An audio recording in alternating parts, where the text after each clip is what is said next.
This is your Barbados Today Evening News Update for Wednesday, July 25th. Thanks for joining us. I'm Fernella Wedderburn. No charges have been laid as police continue investigations into Monday's seizure of approximately $3 million worth of illegal drugs aboard a private vessel.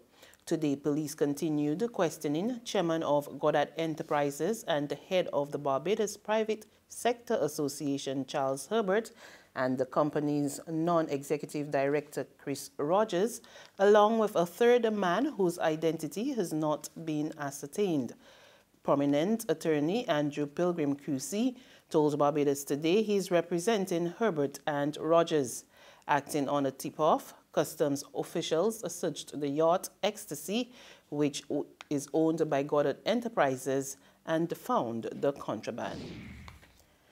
Scammers have hit the government's trust loan fund even before it got off the ground. The fund, which was announced by Prime Minister Mia Mottley in her June 11 budget, will provide emerging businesses with as much as $5,000 once they provide viable expenditure plans.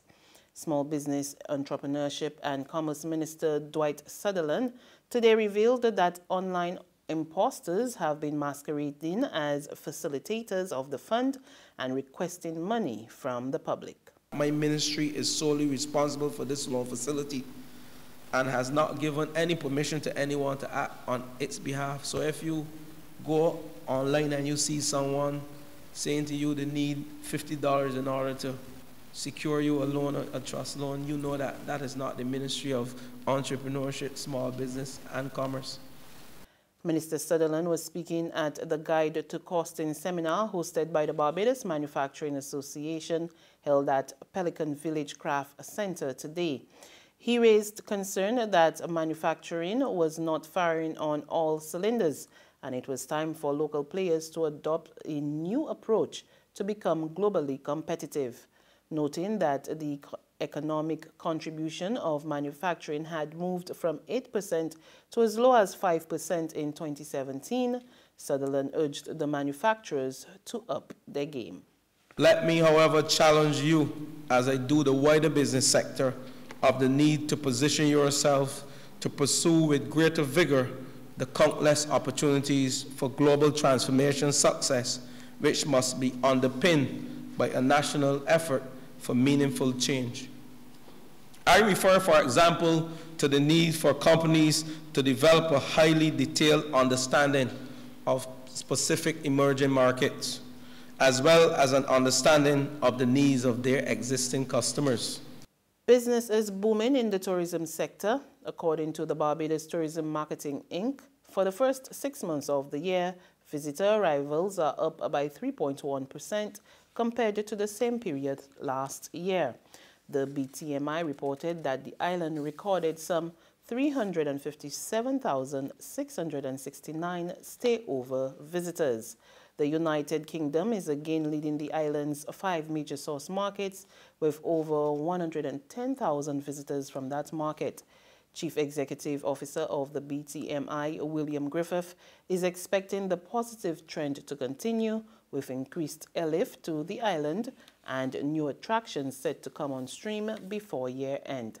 He said the island is working even more closely with its partners to ensure business remains strong in the upcoming winter season and beyond. There's regional and international news after this short break.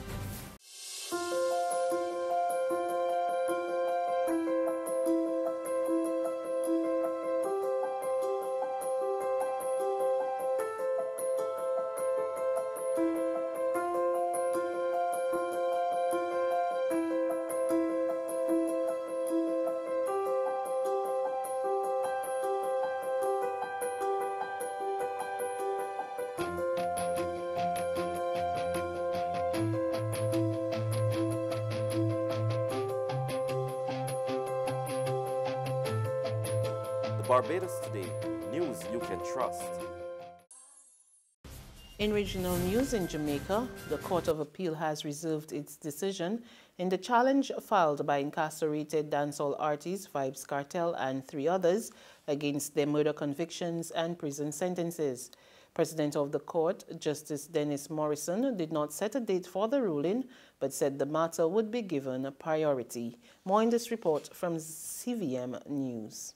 Trial Judge Justice Lennox Campbell is said to have acknowledged that the data on the phone taken from dancehall artist Vybz Kartel was compromised. This was a revelation by Bianca Samuels, who is one of the attorneys representing Sean Campbell, as she read an excerpt from the trial transcript. This was in direct response to the prosecution's assertion that the trial judge dealt with a piece of evidence appropriately. Samuel says the trial judge's knowledge of the state of the evidence means that the phone should have not been given to the jury. She contends that it was an issue of law, not an issue of fact. The learned trial judge had a question of law to answer for himself, and that was whether or not whether the evidence had raised a reasonable doubt as to the integrity of the exhibit in light of the concession by the Crown that, in fact, the phone had been tampered with whilst in police custody. And that was a matter for the learned trial judge. It was a question of law. Further afield, violence marred today's general elections in Pakistan. A suicide bomber blew up himself outside a polling station in a city, leaving 31 people dead. The Islamic State group said it had carried out the attack. There were also other minor blasts and clashes, which left several injured and 2 people dead. Millions have voted in the polls, with parties of ex-cricketer star Imran Khan and disgraced former PM Nawaz Sharif competing for the most seats. Ahead of today's vote, there were also concerns about meddling by the military. We get more details in this report. Compared to previous elections, for example, the 2013 election cycle, there was a lot of zing in the air with regards to, support for Khan, support for the PMLN, which inevitably won the majority and formed the government. But this time around, it's dull, but there's also been a lot of dirt thrown around in this election. There have been talks of meddling by the military, of pre-poll rigging, of very stringent press censorship. So there hasn't been much talk about policy, but more about the kind of dirty accusations that have been whirling in the air here in Pakistan. And that's news, but for the very latest, visit our website at www.barbadostoday.bb. You can also subscribe to our e-paper, email updates, and like us on Facebook, and sign up for our breaking news alerts via WhatsApp.